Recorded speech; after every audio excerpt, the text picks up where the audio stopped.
Hello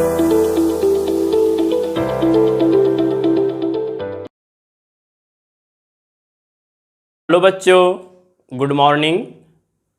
आप लोग कैसे हो? आई होप आप लोग बहुत ही अच्छे होंगे। बच्चों, आज हम बात करेंगे क्लास 10th के फिजिक्स के ऊपर। क्लास 10th का फिजिक्स हमने स्टार्ट किया था, जिसमें हमने आपको लाइट के बारे में कुछ समझाया था। लाइट के बारे में हमने कुछ समझाया था पिछले लेक्चर में। आज हम सेकंड लेक्चर लेकर के आए हैं आपके सामने। अब ये सेकंड लेक्चर में आखिर हम पढ़ेंगे क्या? ठीक है ना बच्चों? तो जिनका जो मेरा फर्स्ट वीडियो देख रहे हैं, ये मेरा फर्स्ट लेक्चर देख रहे हैं आज का, वैसे मेरा सेकंड है। यदि पहले से कोई देखे हुए हैं तब अच्छी बात है, यदि नहीं देखे हुए हैं तो पहले लेक्चर फर्स्ट देखिए। ठीक है ना? उसमें हमने लाइट के बेसिक बातें कुछ बताया था, जिसमें हमने बताया था कि लाइट क्या होता है। उसमें हमने बताया कि light is a form of energy. Without light we can not see anything. बिना लाइट के हम लोग किसी भी चीज़ को नहीं देख सकते। और इसके पीछे बहुत सारी कहानी है। ठीक है ना? बहुत सारा। लाइट जो है ना बहुत इंटरेस्टिंग टॉपिक है, बहुत ज़्यादा। बच्चों, इसमें जो न्यूटन है वो कहा था कि लाइट जो होता है वो पार्टिकल होता है। बाद में हाइजेंस साहब आए। हाइजेंस ने बोला कि ये पार्टिकल नहीं, ये वेव है। फिर और आगे चला, तब इसको पार्टिकल भी बोला और वेव भी बोला। पार्टिकल को हम लोग फोटॉन के नाम से जानने लगे, जिसको हम लोग मॉडर्न फिजिक्स में फोटो इलेक्ट्रिक इफेक्ट में हम लोग स्टडी करते हैं। और हाइजेंस जो कहा वेव, वो वेव थ्योरी ऑफ लाइट, जिसको हम लोग वेव ऑप्टिक्स के नाम से जानने लगे। तो कहेंगे यहाँ पे हम लोग जो पढ़ेंगे वो क्या पढ़ेंगे? बच्चों, यहाँ पे ना तो हम मॉडर्न पढ़ेंगे, ना फोटो इलेक्ट्रिक इफेक्ट पढ़ेंगे, और ना वेव थ्योरी पढ़ेंगे। हम लोग यहाँ पे पढ़ेंगे रे ऑफ लाइट, ज्योमेट्रिकल ऑप्टिक्स पढ़ेंगे, रे ऑप्टिक्स पढ़ेंगे। ठीक है ना बच्चों? तो आज इसी रे ऑप्टिक्स के भंडार में हम लेकर के आए हैं लेक्चर 2, जिसमें हम लोग पढ़ेंगे क्या? पढ़ेंगे ये कि आखिर जो लाइट है आपका, ये लाइट किस तरीके से ट्रैवल करती है। लाइट जो है हमारा, ये किस तरीके से ट्रैवल करती है। बच्चों, हम सब ट्रैवल करते हैं। हम सब स्ट्रेट में भी ट्रैवल करते हैं, जिगजैग पाथ पे भी ट्रैवल कर लेते हैं, सर्कुलर पाथ पे भी ट्रैवल कर लेते हैं। हम लोग की ये खासियत है, हम लोग ये गुण है कि हम किसी भी प्रकार के मोशन को डील कर सकते हैं। उसमें हम अपने आप को क्या कर सकते हैं? एग्जिस्ट कर सकते हैं। उसमें हम अपने आप को ढाल सकते हैं किसी प्रकार के मोशन में, चाहे वो सर्कुलर हो। मौत कुआं देखते होंगे आप लोग, देखे होंगे, उसमें सर्कुलर मोशन चल रहा है। और हम लोग यदि रुके हुए भी हैं, फिर भी हम लोग के पास एक सर्कुलर मोशन है, पृथ्वी का रोटेशनल जो होता है उसके कारण। हालांकि वो हमको एहसास नहीं हो पाता है, फील नहीं हो पाता है, लेकिन रियलिटी है कि हम लोग भी चलते हैं, चल रहे हैं हमेशा। 24 आवर्स हम लोग घूमते हुए हैं। क्यों नहीं होता ये हम बताएंगे। चलिए, आगे क्लास में या 9th क्लास में आपको पढ़ना था, क्योंकि ये यूनिफॉर्म मोशन होता है। ठीक है ना? इसीलिए नहीं पता चलता है। बच्चों, तो हम क्या जानें, कैसे पहचानें कि लाइट कैसे चल रही है? तो हम कैसे पहचानेंगे, इसे हम एक छोटा सा एक्सपेरिमेंट से आपको समझाएंगे बच्चों। लेकिन उससे पहले हम देख लेते हैं कि हमने क्या लिखा है लाइट के बारे में। ठीक है ना? हमने क्या लिखा है लाइट के बारे में। बच्चों, यहाँ पे लाइट के बारे में लिखे हैं हम कि लाइट जो है आपका, light is always moves on a straight line. मेरे बच्चे यहाँ पे ध्यान दीजिएगा, कहता है लाइट जो है हमेशा एक स्ट्रेट लाइन पर मूव करती है। बच्चों, स्ट्रेट लाइन को कभी कदाल रेक्टिलिनियर बोलता है। क्या बोलता है? रेक्टिलिनियर। यानी कि ऐसे बोल देगा, light is always moves on rectilinear path या rectilinear propagation of light. Okay, चलिए, रेक्टिलिनियर जो होगा वो आपको शायद नहीं समझ में आया होगा, क्योंकि रेक्टिलिनियर का मतलब होता है स्ट्रेट, और ये आपको अच्छे अच्छे बुकों में मिल जाएगा, ठीक है ना। जैसे मेरे जो हम आपको पढ़ाएंगे वो हम आपको पढ़ाएंगे बच्चों, हमने पहले ही बोला था कि हम 9th और 10th को डील नहीं करेंगे, हम 9th 10th के साथ साथ इतना हाई लेवल में लेके जाएंगे कि आईआईटी एडवांस और नीट के लिए आपको ज़्यादा जोर नहीं पड़ेगा, ठीक है ना। तो हम जो है वो देखिए, हम आपको एक बुक दिखाने की कोशिश करते हैं, ठीक है ना। चलिए 1 मिनट।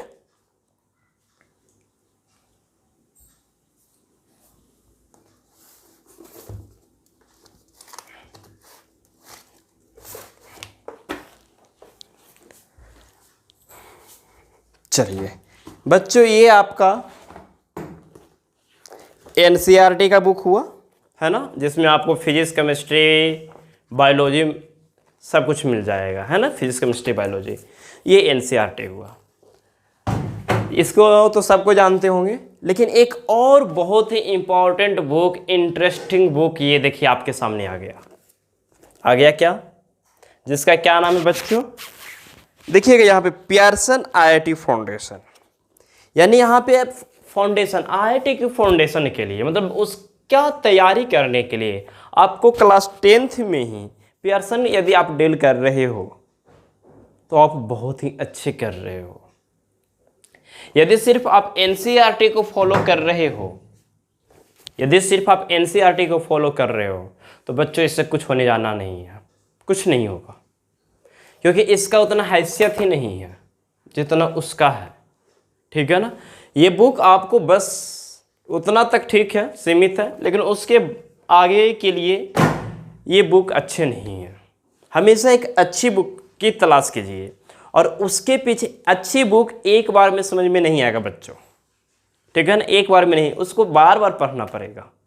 यानी जो पियर्सन हम यहाँ पे डील करने वाले हैं उसी के अकॉर्डिंग हम आपको पढ़ाएंगे, ठीक है ना। चलिए, तो बच्चों यहाँ पे हमने देखा कि light is always moves on a straight line, light जो है हमेशा एक स्ट्रेट लाइन में चलती है। और कहता है क्या कि जिस स्ट्रेट लाइन पे वो चलता है उसको हम लोग रे ऑफ लाइट बोलते हैं, ठीक है ना। जैसे हम लोग जिस स्ट्रेट लाइन पे चलते हैं उसके सड़क बोलते हैं, उसको क्या बोलते हैं, सड़क यानी कि रोड बोलते हैं ना। चलिए, तो लाइट जिस पाथ पर चलेगा उसको हम लोग बोलेंगे रे ऑफ लाइट। क्या बच्चों, रे ऑफ लाइट। अब कहता है यदि बहुत सारा रे ऑफ लाइट मिल जाए, आप बल्ब जलाते हो ना, तो बल्ब से एक रे नहीं निकल रहा है, बहुत सारा रे निकल रहा है, और बहुत सारे को हम लोग बंडल बोलते हैं। तो कहते हैं बंडल ऑफ रे of light is called beam of light, ठीक है बच्चों। यानी कि यहाँ तक हम लोग समझ में आ गया कि लाइट जो है एक स्ट्रेट लाइन में चलता है, जिस स्ट्रेट लाइन पे चलता है उसको हम लोग रे ऑफ लाइट बोलते हैं, और यदि बहुत सारा रे ऑफ लाइट मिल जाए तो उसे बीम ऑफ लाइट बोलते हैं। बच्चों, रे ऑफ लाइट थोड़ा सा हम समझाने की कोशिश करते हैं। जैसे हम सब मॉर्निंग में सोए हुए रहते हैं और अचानक से सन का प्रकाश, सन का लाइट हमारे रूम में आ जाती है किसी भी विंडो वगैरह से, ठीक है ना। कभी ऐसा गौर कीजिएगा, तब देखिएगा कि जो लाइट आ रहा है वो इस तरीके से आ रहा है, ठीक है ना। लाइट जो है आपको दिखेगा, जो आपको दिख रहा है वही रे है, लेकिन बच्चों वो रे एक नहीं है, उसमें एक लाइन नहीं है, उसमें लाखों करोड़ों रे है, और लाखों करोड़ों रे को हम लोग बोलेंगे बीम ऑफ लाइट। बच्चों, तो हम एक छोटा सा एक्सपेरिमेंट करके आपको हम बताते हैं कि आखिर यहाँ पे जो लाइट है वो स्ट्रेट लाइन में ही चल रही है। इसे हम एक छोटा सा एक्सपेरिमेंट से समझेंगे, ठीक है। चलिए, तो समझने की कोशिश करते हैं। एक मेरे पास एक बहुत प्यारा सा टॉर्च है ना। चलिए, जिसे हम बहुत तलाशे हैं तब जाके मिला है। देखिए, दिख रहा होगा लाइट एक्स्ट्रा, दिख रहा है ना। चलिए, अब हम लोग क्या करेंगे, एक एक्सपेरिमेंट करेंगे। क्या एक्सपेरिमेंट करेंगे बच्चों, ध्यान दीजिएगा। जैसे मेरे पास यहाँ पे एक पेज है, ठीक है ना। ये पेज में आपको एक होल दिख रहा होगा, यहाँ पे देखिए, दिख रहा है ना होल, ये देखिए, इस पेज में हमने एक होल बना दिया, ठीक है बच्चों। अब ऐसा ऐसा एक पेज और ले लेते हैं, एक पेज और लेते हैं। तो अभी हम तो यहाँ पे अकेले हैं, इसलिए हम 2 पेज और टॉर्च एक साथ नहीं जला सकते, तो हम सिंगल पेज से ही काम करेंगे, ठीक है ना। चलिए, तो हम लोग क्या करते हैं, 1 मिनट के लिए हम अपने पूरे लाइट को ऑफ करते हैं, ठीक है ना। चलिए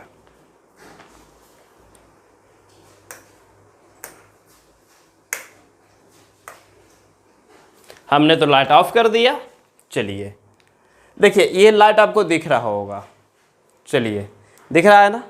अब क्या करना है बच्चों, ये लाइट के सामने ये देखिए पेपर हम ले आए, ये जो कागज़ आप ले आए हैं, देखिएगा लाइट जो है वो निकल रहा है ना, देखिए फोकस निकल रहा है क्या, देखिए दिख रहा है ना। यदि इसी के सामने ये पेज के सामने एक और दूसरा पेज यदि हम लाएं और दोनों पेज का होल यदि सेम हो, दोनों पेज के यदि होल सेम हो, फिर भी देखिएगा लाइट जो होगा वो पास कर जाएगा।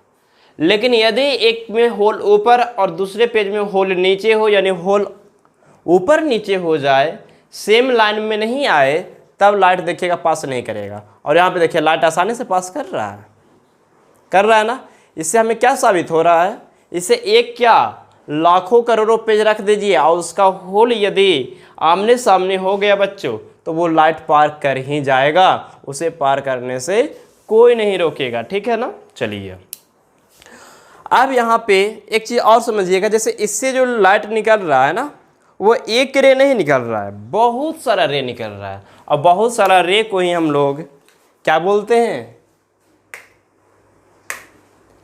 बीम ऑफ लाइट बोलते हैं। तो हमने अभी देखा एक छोटे से एक्सपेरिमेंट से कि लाइट जो है एक स्ट्रेट लाइन पे चलता है। तो यहाँ पे एक पेज है, इसके सामने 2 पेज, होल के सामने दूसरा पेज, तीसरा पेज, सबका होल एक सामने रखिए और टॉर्च जलाइए, सारा पेज से लाइट पास कर जाएगा। इससे हमें यही पता चल रहा है कि लाइट एक सीधी रेखा में चल रही है ना। चलिए बच्चों यहाँ तक हमने तो देख लिया, और जिस रास्ता पे चल रहा है उसको रे ऑफ लाइट बोल रहा है। ऐसा रे बहुत सारा मिल जाएगा तो उसे बीम ऑफ लाइट बोल देगा। बच्चों आप यहाँ पे ज़रा ध्यान दीजिएगा, 1 मिनट। कहता क्या है कि बीम ऑफ जो लाइट है उसको हम लोग 3 पार्ट में क्लासीफाइड कर देते हैं, 3 भाग में बांटते हैं। कौन कौन? फर्स्ट है हमारा diverging beam of light, second है बच्चों कन्वर्जिंग बीम ऑफ लाइट, और थर्ड है पैरेलल बीम ऑफ लाइट। बच्चों अब हम ये तीनों को हम बारी बारी से पढ़ेंगे। फर्स्ट है डाइवर्जिंग। ये डाइवर्जिंग होता क्या है, इसमें खूबसूरत सा एहसास हम आपको दिलाते हैं। जैसे आप एक बल्ब जलाइए, ठीक है ना, तो बल्ब जलाएंगे तो क्या लगेगा, बल्ब से लाइट निकल करके क्या हो जाएगा, फैल जाएगा ना। तो डाइवर्जिंग मतलब होता ही है डेविएट कर जाना, फैल जाना। एक बिंदु से निकल करके, एक पॉइंट से निकल करके वो सभी दिशाओं में क्या हो जाएगा, फैल जाएगा। उससे को क्या कहेंगे, डाइवर्जिंग। कन्वर्जिंग क्या होता है, कन्वर्जिंग क्या होता है, देखिए क्या होता है कन्वर्जिंग। जो हमें किसी भी बारीक चीज़ों को देखना होता है, किसी भी बारीक चीज़ों मतलब छोटे ऑब्जेक्ट को, और यदि मान लेते हैं कि लाइट कटी हुई है, तो क्या करेंगे, एक ही जगह पे 2-3 मोबाइल का फ्लैश जला देते हैं, जहाँ पे एक ही जगह पे लाइट जाए, फोकस जाए। यानी स्रोत जो है, लाइट ऑफ सोर्स जो है वो 2-3 है, 4 भी हो सकता है, लेकिन सारा का लाइट एक ही जगह पर रहा है, तो उससे क्या कहेंगे, कन्वर्जिंग। जैसे हमने एक टॉर्च जलाया, एक आदमी और टॉर्च जलाएगा और इसी पॉइंट पे मारेगा, दूसरा आदमी टॉर्च जलाएगा उसी पॉइंट पे मारेगा, तीसरा मारेगा उसी पे मारेगा, जलाएगा, तब उसको क्या बोलेंगे, कन्वर्जिंग बोलेंगे। ठीक है ना बच्चों। चलिए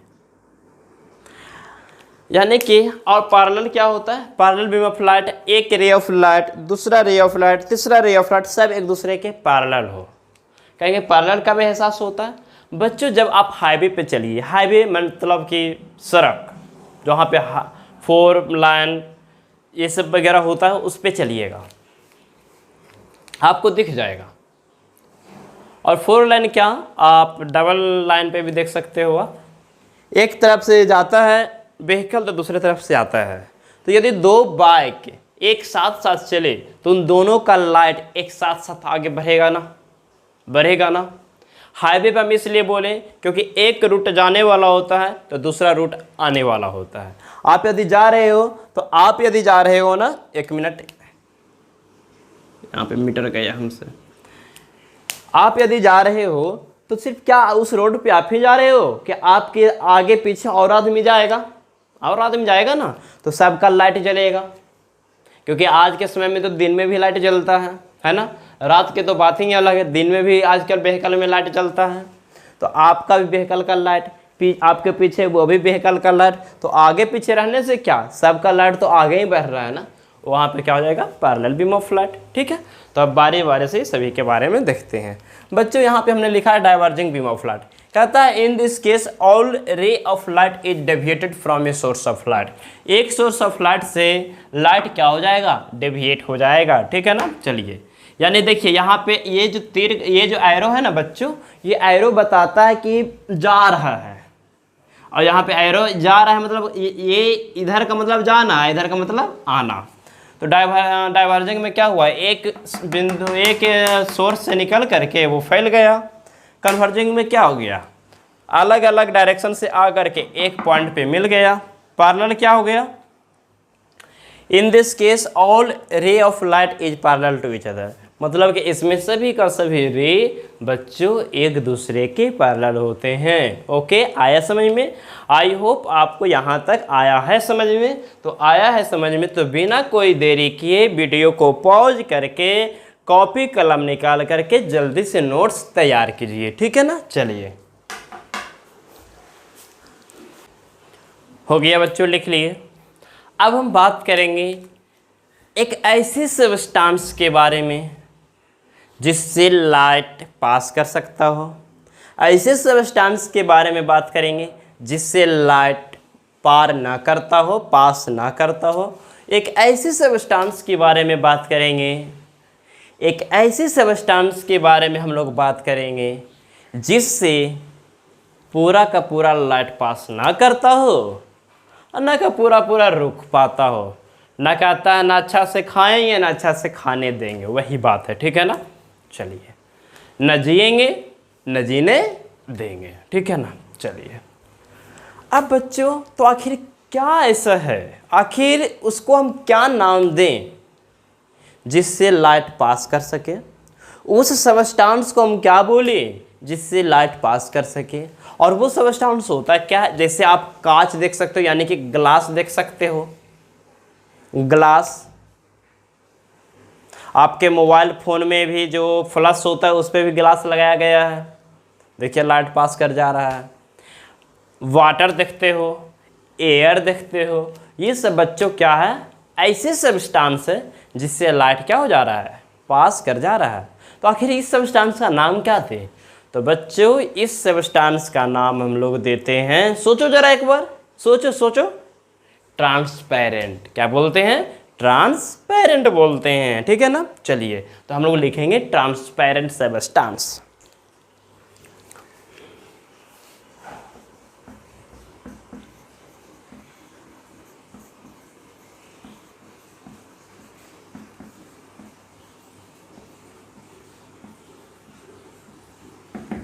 ट्रांसपेरेंट सबस्टांस, तो क्या बोलेंगे बच्चों, those substance through which light is passes. ठीक है, तो लिखेंगे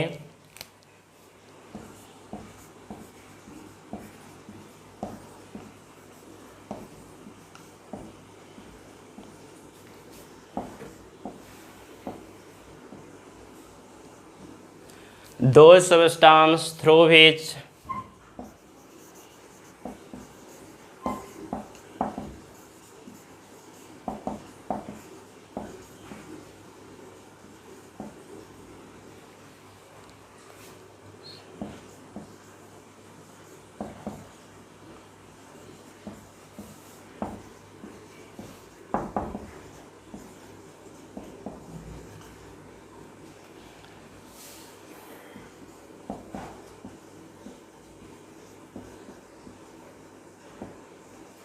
ट्रांसपेरेंट सबस्टांस।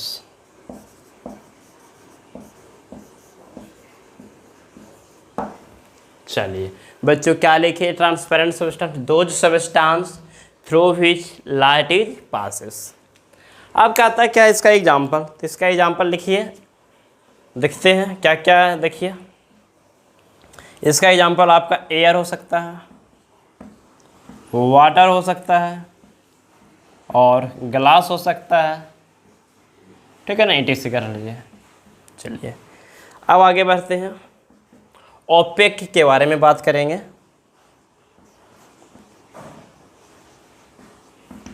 ये ओपेक क्या होता है मेरे प्यारे बच्चों? ओपेक का मतलब होता है वैसे सबस्टांस, ओपेक सबस्टांस भी लिख सकते हो या सिंपल ओपेक भी लिख सकते हो आप। ओके, वैसे सबस्टांस जिससे लाइट, सोचो, पास नहीं करना चाहिए। यानी यहाँ पे लिखे हो ना आप, those substance through which light passes. अब यहाँ पे लिखेंगे लाइट इज नॉट पासेज, ठीक है ना। तो लिखेंगे दो substance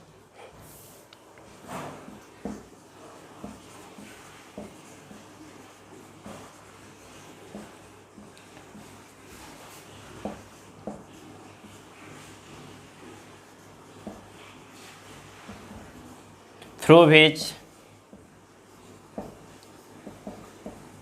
light is not passage, ठीक है ना। उसे क्या कहेंगे? ओपेक कहेंगे। आप लिख सकते हो that is called opaque substance. Example क्या क्या होगा? मैन, यानी कि हम लोग, क्या हम लोगों से लाइट आर पर कर जाता है? नहीं ना। चलिए, मैन हो गया, वुड हो गया, वॉल हो गया मतलब कि दीवार, बुक हो गया, ETC कर लीजिए बच्चों। अब एक और इसमें बहुत ही इम्पोर्टेंट टर्म है जिसका नाम क्या दें? नाम क्या दे छोड़िए, पहले उसका काम समझिए। वो एक ऐसा सबस्टांस है जो कहता है ना तो हम रोक पाएंगे और ना तो जाने देंगे। ना तो पूरा का पूरा हम रोकेंगे, कि हम पूरा रोकेंगे भी नहीं, पूरा जाने भी नहीं देंगे।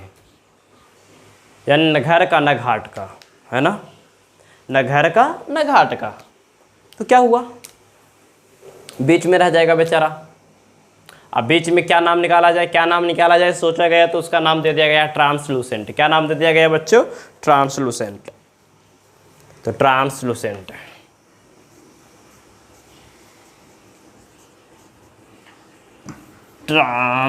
Translucent.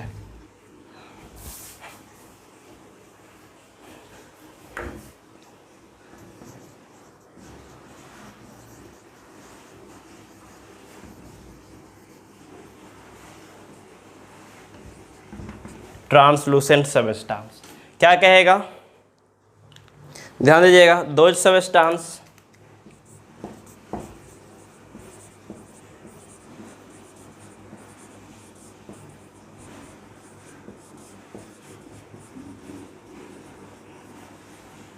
through which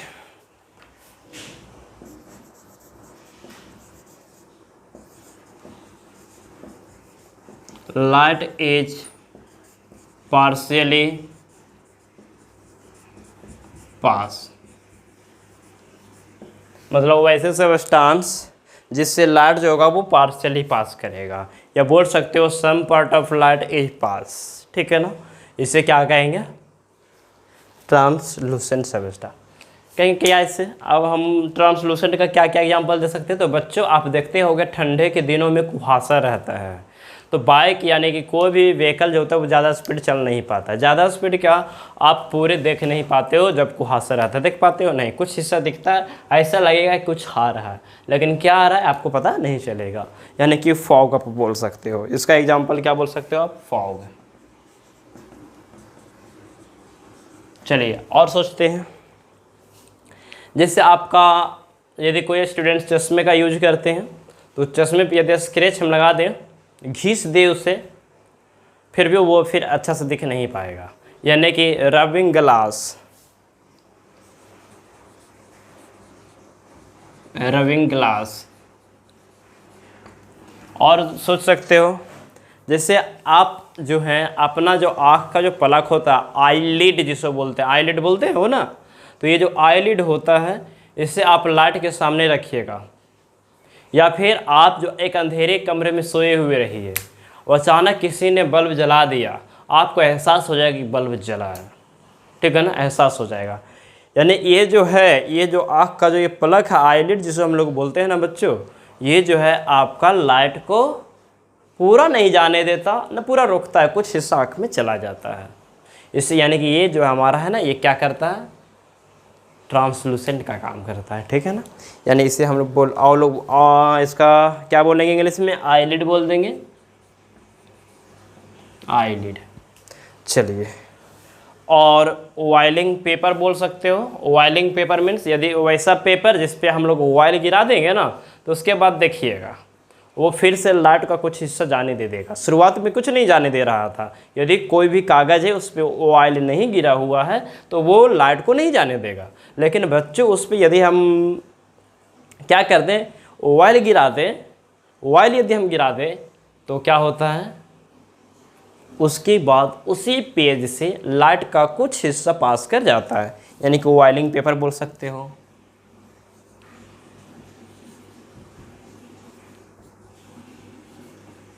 paper etc. चलिए बच्चों, ये सब हमारा क्या था, ट्रांसपेरेंट, ओपेक और ट्रांसलूसेंट सब्सटेंस का कुछ कॉन्सेप्ट था जो कि हमने देख लिया, ठीक है ना। तो आप लोग जल्दी से इसे राइट डाउन कीजिए। इसके बाद बहुत ही इंपॉर्टेंट टॉपिक हम लोग पढ़ेंगे, ठीक है ना, जिसका हमको इंतज़ार था। जल्दी से लिखिए, लिख लिए बच्चों। चलिए अब हम एक बहुत ही खूबसूरत सा चीज़ पढ़ेंगे, बहुत ही इंटरेस्टिंग। यदि ये फिनोमेना ना होता तो ना आप हमको देख पाते, ना हम आपको देख पाते। वैसे भी अभी हम आपको देख नहीं पा रहे हैं क्योंकि आप हमको तो मोबाइल में देख रहे हैं। चलिए बच्चों, यदि हम ऑफलाइन होते तो आप हमको देखते, हम आपको देखते। लेकिन आखिर क्यों आखिर क्या ऐसा हो रहा है जो हम आपको देख रहे हैं, आप हमको देख रहे हैं? कहेंगे आँख के कारण। बच्चों ठीक है, आँख के कारण हम देखते हैं। और क्या, लाइट के कारण। बच्चों लाइट के कारण कुछ समझ में नहीं आया, आखिर लाइट के कारण हम क्यों देख लेते हैं? यदि ऐसा है कि लाइट के कारण हम देख लेते तो हम तो सूरज को आराम से देख सकते, क्योंकि उसके पास तो और ज़्यादा लाइट है, हम तो आराम से सूरज को देखते। लेकिन ये गलती कभी मत करना, सूरज को कभी देखने की कोशिश भी मत करना, ठीक है ना। यदि कुछ सेकंड के लिए आप देखोगे सूरज के तो आपका आँख चिलमिला जाएगा। यदि एक आध मिनट के लिए देखोगे ना, तो फिर तो ज़िंदगी में तुम किसी को देखने लायक नहीं रह जाओगे, ठीक है ना। तो इसलिए दोस्तों कभी भी ऐसा गलती मत करना कि सूरज को देखने की कोशिश करना। मेरे बच्चों ऐसा कभी नहीं करना, ठीक है ना, नहीं तो फिर ज़िंदगी में कभी तुम किसी को देखने लायक नहीं रह जाओगे, ठीक है ना। चलिए, दुनिया का खूबसूरत सा देखना है, हमारे पृथ्वी को एक खूबसूरत सा लुक को देखना है तो अपने आँख को बचा करके रखिए, ठीक है ना। चलिए, तो आज जो हम बात करने जा रहे हैं उस चीज़ के बारे में बात करेंगे जिस चीज़ के कारण आप हमको देख पाते हैं, हम आपको देख पाते हैं, हम सारा जहां को देख पाते हैं। आखिर क्या है ये, किस चीज़ के कारण हम ऐसा हो रहा है? जानते हैं उसका नाम क्या है? Reflection of light. क्या नाम है मेरे बच्चों? Reflection of light. आप हमको देख रहे हो, हम लिख रहे हैं, जो आपको दिखाई दे रहा है, ये सब जो भी है वो रिफ्लेक्शन ऑफ लाइट है। तो हम लोग हेडिंग डालेंगे रिफ्लेक्शन ऑफ लाइट।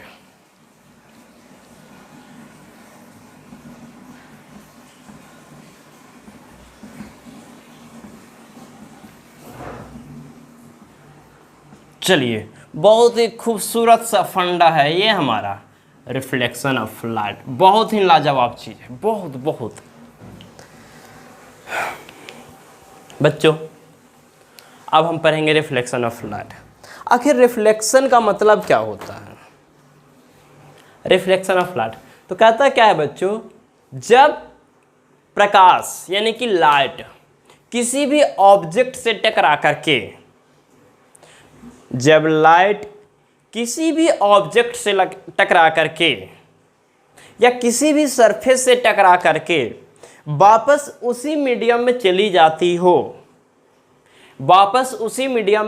जाती हो, तब उसे ही हम लोग रिफ्लेक्शन ऑफ लाइट कहते हैं। मेरे बच्चों, आप हमको देख रहे हैं, इसका मतलब ये हुआ कि पहले सोर्स ऑफ लाइट से सोर्स निकला, सोर्स ऑफ लाइट से लाइट निकला, सोर्स नहीं निकलेगा, लाइट निकलेगा। सोर्स ऑफ लाइट से लाइट निकला, वो लाइट हम पे आया, हम पे आने के बाद कुछ लाइट हम जो है मेरे बॉडी वो एब्जॉर्ब कर लेता है, वो बताएंगे। कैसा बॉडी लाइट को एब्जॉर्ब करता है, कैसा बॉडी लाइट को एब्जॉर्ब नहीं करता, वो हम बताएंगे, ठीक है ना। अभी उसको गोली मार दीजिए। सोर्स ऑफ लाइट से बच्चों लाइट निकला, हम पे पड़ा, हमसे टकराने के बाद आपकी आंखों में पहुंचा, तब आप हमको देख रहे हो। नहीं तो डायरेक्ट ट्यूबलाइट को देखिए, डायरेक्ट बल्ब को देखिए, बहुत आंख पे जोर पड़ेगा, ऐसा काम करना भी नहीं है। यानी लाइट आया, हम पे पड़ा, हम पे पड़ने के बाद टकरा के आपकी आंखों में गया, तब आप हमको देख पा रहे हो, ठीक है ना। तो कहेंगे यदि टकरा करके देखना ही है तो हम मिरर पे टॉर्च मारेंगे और वो टॉर्च से रिफ्लेक्ट करके हम अपनी आंखों पे आएगा तो देख लेंगे। बच्चों नहीं, नहीं, इसलिए नहीं, क्योंकि जो मिरर है आपका वो प्योर रिफ्लेक्टेड है, प्योर रिफ्लेक्टिंग सरफेस है। हमारा बॉडी एब्जॉर्बिंग भी है, हमारा बॉडी लाइट को एब्जॉर्ब भी करता है, मिरर एब्जॉर्ब नहीं करता। वो पूरा का पूरा लौटा देगा तो फिर तो पूरा का पूरा लाइट हमारे आंखों पे आ जाएगा, तब हम नहीं देख पाएंगे। यानी देखने के लिए ज़्यादा लाइट नहीं, कम लाइट में हम देख सकते हैं, ठीक है ना। चलिए, तो बच्चों क्या हुआ ध्यान दीजिएगा। लाइट निकला सोर्स ऑफ लाइट से, कोई भी सोर्स हो, बल्ब हो सकता है, ट्यूबलाइट हो सकता है, आपका टॉर्च हो सकता है, मोबाइल फ्लैश हो सकता है, कुछ भी हो सकता है। उससे हम पे पड़ा और हम पे पड़ने के बाद वो आपके आंखों तक पहुंच गया, तो जो रे आपका पहुंचा वो हमसे टकराने के बाद वही रे आपको मदद करेगा हमको देखने में, ठीक है ना। चलिए, क्या होता है ध्यान दीजिएगा। एक बार हम फिर से लाइट को बंद करते हैं, और बंद करने से पहले हम आपको ये दिखा देते हैं, ये क्या है, मिरर है। क्या है, मिरर, देखते हैं क्या है, मिरर है ना, हाँ मिरर ही है। अब ये मेरे पास क्या है, टॉर्च। चलिए बच्चों, अब क्या करेंगे ध्यान दीजिएगा, हम अपने लाइट को एक बार फिर से बंद करते हैं। चलिए,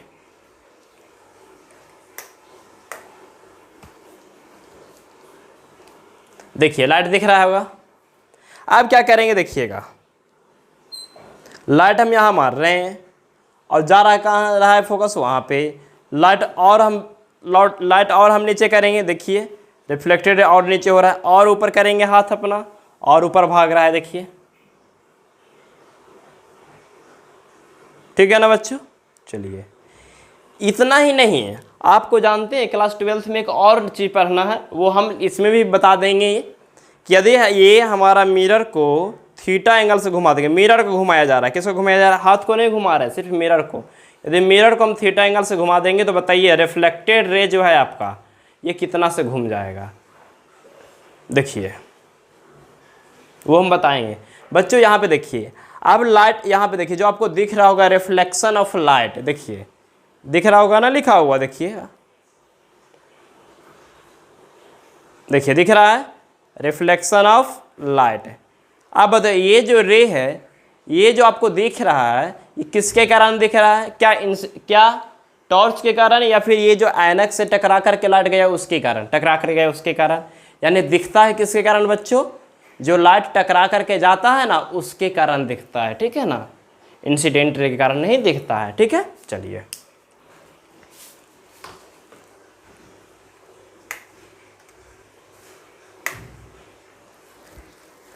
बच्चों यानी कि हमने देखा कि लाइट किस तरीके से रिफ्लेक्ट हो रहा है। एक मिरर पे हमने मारा, देखिए रिफ्लेक्ट किया। अब इसी को हम लोग कैसे परिभाषित करेंगे, डिफाइन करेंगे। चलिए, तो इसको हम डिफाइन करेंगे कैसे, ध्यान दीजिएगा। कहता क्या है कि जब कोई भी सरफेस पे आप लाइट इंसिडेंट करवाओगे, तब लाइट टकरा करके वापस उसी मीडियम में आ जाएगा, तब इसी फिनोमेना को हम लोग रिफ्लेक्शन ऑफ लाइट कहते हैं। क्या कहते हैं, रिफ्लेक्शन ऑफ लाइट। चलिए, तो हम लिखते हैं, ध्यान दीजिएगा।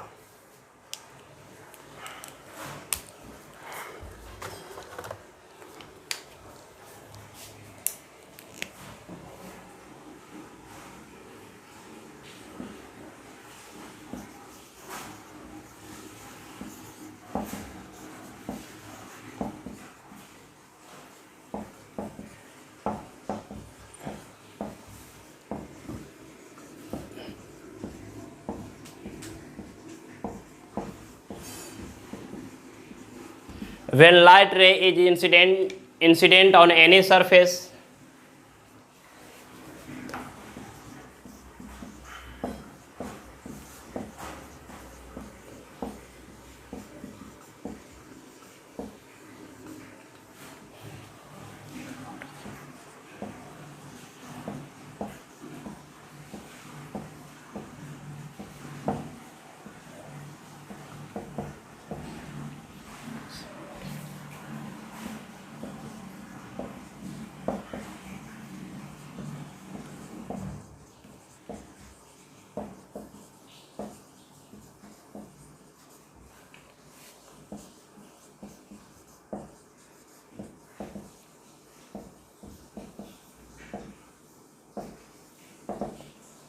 देखिए क्या लिखे हैं, कहता है when light ray is incident on any surface after then reflected back to same medium, this phenomena is called reflection of light.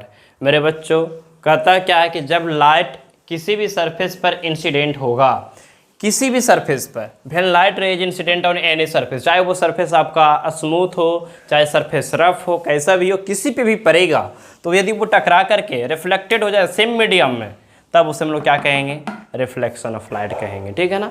When light ray is incident on any surface after then reflected back to same medium, this phenomena is called reflection of light. Okay, चलिए तो इसका हम कुछ diagram बनाते हैं, यहाँ पे ध्यान दीजिएगा।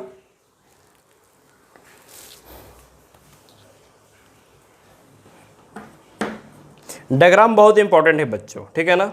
फिजिक्स में डायग्राम के बिना समझना इम्पॉसिबल हो जाता है, ठीक है ना। जब तक डायग्राम नहीं बनाओगे समझ में नहीं आएगा, नंबर भी नहीं मिलेगा आपको।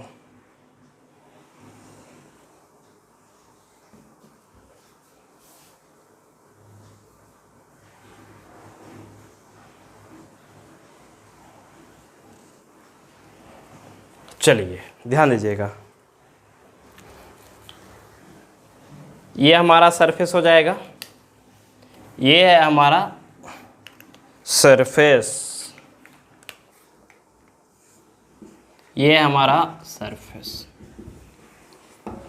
चलिए, यहाँ से लाइट आया इस तरीके से और यहाँ पे आकर के टकराया और फिर वापस चला गया, ठीक है ना। चलिए, आने वाले को बच्चों हम लोग बोलते हैं इंसिडेंट रे,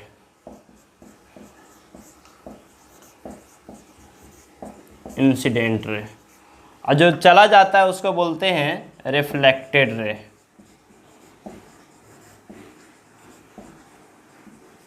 चलिए, और बच्चों ये हो गया, ये हमारा क्या है, आया और चला गया, इसी को हम लोग क्या बोलते हैं, reflected, reflection of light, incident ray, reflected रे। ये हमारा रिफ्लेक्शन कंप्लीट हुआ बच्चों। लेकिन इसके बाद रिफ्लेक्शन का कुछ नियम है, रिफ्लेक्शन का अपना एक नियम है। रिफ्लेक्शन तभी होगा जब एक नियम को पालन करेगा, फॉलो करेगा। बिना उस नियम को फॉलो किए रिफ्लेक्शन नहीं होता। वो नियम क्या है, चलिए तो उस नियम के लिए सबसे पहले क्या किया जाता है, जिस पॉइंट पे इंसिडेंट रे आया है उस पॉइंट पे सबसे पहले नॉर्मल ड्रॉ किया जाता है। उस नियम को पहचानने के लिए, उस नियम को पढ़ने के लिए सबसे पहले उस पॉइंट पे हमको नॉर्मल ड्रॉ करना होता है, जिस पॉइंट पे ये लाइट हमारा आया है। तो इस पर हम लोग क्या करेंगे, सबसे पहले नॉर्मल ड्रॉ करेंगे। चलिए तो करते हैं ड्रॉ।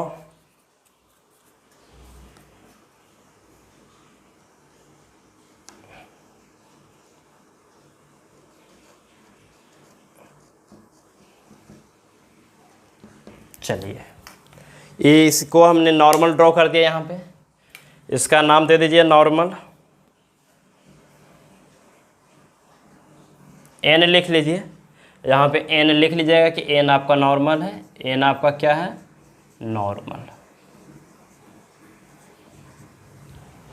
चलिए, अब बच्चों जैसे यहाँ पे आपने नॉर्मल ड्रॉ किया, जैसे आपने यहाँ पे नॉर्मल ड्रॉ किया, अब दो एंगल यहाँ पे बन गया। कितने एंगल बन गया, दो एंगल बन गए। कौन कौन एंगल बन गया, एक एंगल ये नॉर्मल और इंसिडेंट रे के बीच में यहाँ पे एंगल बना, और एक एंगल आपका यहाँ पे बन गया। तो इसको हम लोग आई से रिप्रेजेंट करते हैं, और इसे हम लोग स्मॉल आर से रिप्रेजेंट करते हैं। ठीक है, चलिए अभी आई क्या है, आर क्या बताएंगे। उससे पहले इस पॉइंट का नाम ओ दे देते हैं। इस पॉइंट का नाम क्या देते हैं, ओ, और इसको बोलते हैं हम लोग पॉइंट ऑफ इंसिडेंस।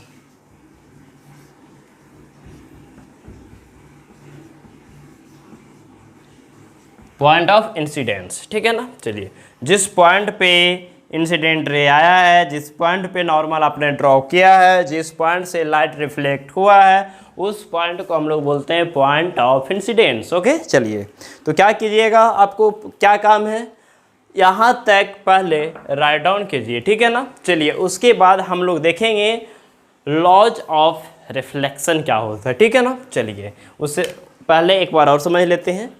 एक लाइट आया, टकरा करके वापस उसी मीडियम में चला गया, उसी की तरफ चला जाता है, उसी को बोलते हैं रिफ्लेक्शन ऑफ लाइट। ठीक है ना। इंसिडेंट रे, रिफ्लेक्टेड रे, एन हम लोग नॉर्मल लिए, और ये आई और आर क्या है वो बताते हैं। ठीक है ना, जल्दी से लिखिएगा, लिख लें बच्चों। चलिए, यहाँ तक आपने देखा रिफ्लेक्शन ऑफ लाइट भी देखा है आपने। अब कुछ इसका नियम है, कुछ लॉज हैं। अब ये लॉज क्या है, देखिए, लॉज को देखने से पहले हम वो डायग्राम फिर से बना देते हैं जो डायग्राम अभी हमने बनाया था यहाँ पे, ताकि फिर से अच्छे से समझ में आ सके आपको।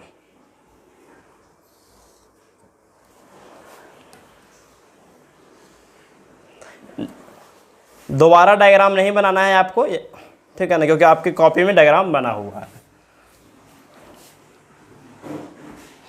मेरा तो डायग्राम मिट गया था, इसीलिए डायग्राम बना लिए हम।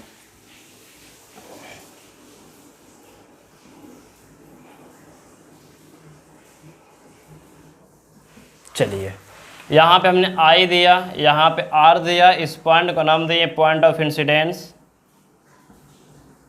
Point of incidence. चलिए, ये इंसिडेंट रे था और ये रिफ्लेक्टेड रे, ये आपका इंसिडेंट रे था और ये आपका रिफ्लेक्टेड रे था ना, और ये आपका इंसिडेंट रे था। बच्चों, अब हम जो पढ़ने जा रहे हैं इसको नहीं बनाना है दोबारा, ठीक है ना, आपके कॉपी में लिखा हुआ है। अब हम लोग जो पढ़ेंगे वो पढ़ेंगे लॉज ऑफ रिफ्लेक्शन। जो रिफ्लेक्शन होता है ना, उसका कुछ नियम है। जैसे हम लोग इंडिया में रहते हैं तो इंडिया का अपना कुछ नियम कानून है। क्या किसी को जाके आप चाकू मार दीजिएगा पेट में? नहीं, ऐसा नहीं हो सकता। लेकिन अमेरिका में क्या है, अमेरिका में ज़्यादा मर्डर होता है। इसलिए होता है क्योंकि वहाँ पे सभी को लाइसेंस मिला हुआ है बंदूक का। बच्चा में लड़ाई हुआ, वो हम मार देंगे, वो कहता है हम मार देंगे, सच में लाके मार देता है, हो गया कहानी खत्म। यहाँ पे ऐसा नहीं है, सबको लाइसेंस मिलता नहीं है, तो किसी के पास बंदूक नहीं रहेगा। यदि किसी के पास रहता भी है तो वो पकड़ाने के बाद देखिए उसका क्या दुर्दशा होता है। चलिए, तो यहाँ पे हम लोग लिखेंगे laws of reflection.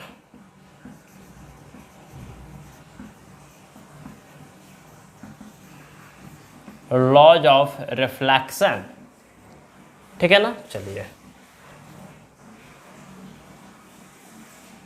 Laws of reflection, इसके दो लॉ हैं। कितने लॉ? दो लॉ। फर्स्ट लॉ क्या आता है, ध्यान दीजिएगा, कहता है incident ray, reflected ray and normal. ये आपका क्या था, normal.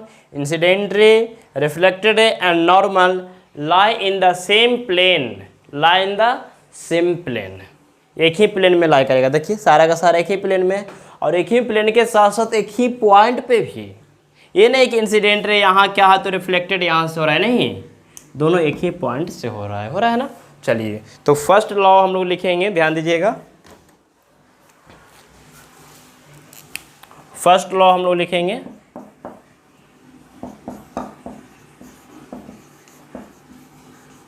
Incident ray comma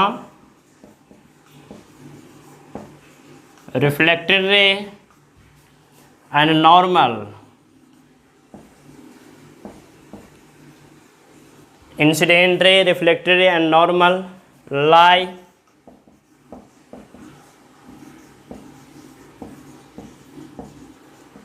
same point of same plane. चलिए, कहते हैं incident ray, reflected ray and normal lie in the same point, एक ही पॉइंट पे लाई ऑन, यहाँ पे ऑन कीजिए, lie on the same point on the same point of same plane, same plane का सेम पॉइंट पर, एक ही पॉइंट पे incident ray, reflected and normal क्या करेगा, लाई करेगा, ठीक है ना। Incident ray, reflected ray and normal lie on the same point of same plane, same point के, सेम प्लेन के सेम पॉइंट, एक ही पॉइंट पर आपको ये सारा का सारा होना चाहिए, तभी आपका रिफ्लेक्शन होगा, ठीक है ना। चलिए सेकंड क्या आता है, ध्यान दीजिएगा। सेकंड आता है बच्चों, कहता है कि जो आई है और ये जो आर है वो इक्वल है, और आई को क्या बोलता है, आर को क्या बोलता है, ध्यान दीजिएगा। जितना एंगल आई है उतना ही एंगल आर होना चाहिए, तभी रिफ्लेक्शन की प्रक्रिया होती है। चलिए तो यहाँ पे लिखेंगे इंसिडेंट, यहाँ पे एंगल ऑफ इंसिडेंस, सेकंड में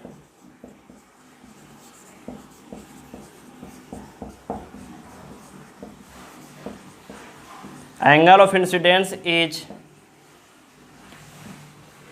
equal to angle of reflection.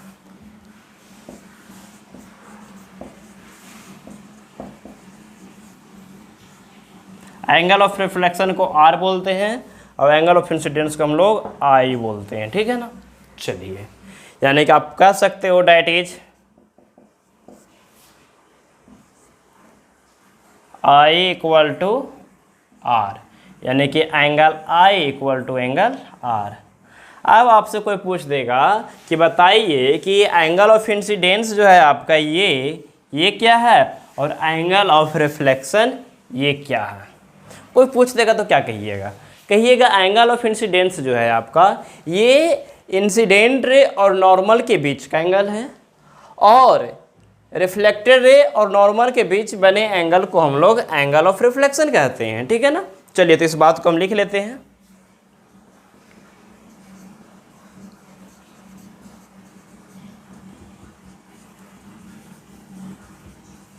Angle of incidence यानी कि I, it is the angle made between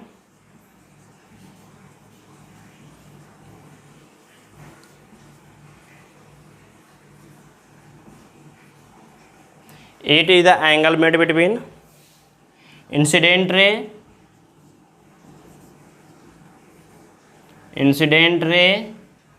and normal,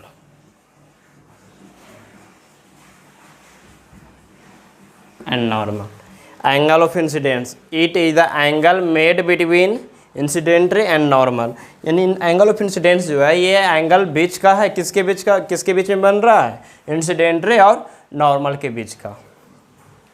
उसके बाद angle of reflection,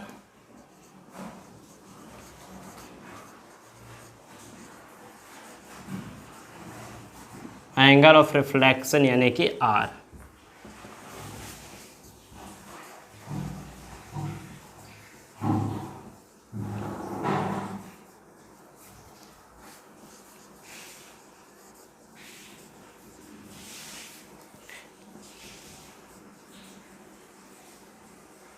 reflected ray and normal. चलिए यहाँ तक क्लियर है फंडा, यानी कि एंगल ऑफ रिफ्लेक्शन आर जो है it is the angle made between reflected ray and normal. बच्चों आई होप आपको यहाँ तक बहुत अच्छी तरीके से आया होगा समझ में। इसी तरीके से आप जब मेरे साथ जुड़े हुए रहेंगे तो आपको हर वो चीज़ आसान लगने लगेगा जो आपको हार्ड लगता है। अब फिजिक्स जो हार्ड सब्जेक्ट है ही नहीं, लोग बोलते हैं फिजिक्स बहुत टफ है, बहुत टफ है। बच्चे बहुत टफ नहीं, बहुत मज़ेदार है, एकदम मज़ेदार है। बस इसको अच्छा से समझने वाला चाहिए और समझाने वाला भी चाहिए, ठीक है ना। आई होप आपको यहाँ तक क्लियर हुआ होगा फंडा सारा। आज हम यहीं तक इसको रोकते हैं और नेक्स्ट क्लास हम आगे बढ़ेंगे, ठीक है ना। चलिए तो यहाँ तक आप राइट डाउन कीजिए और वीडियो पॉज क्या करना, तो लास्ट ही हो गया। तो यहाँ तक जल्दी से लिखिएगा और रिवीजन भी करते रहिएगा, ठीक है। चलिए ठीक है।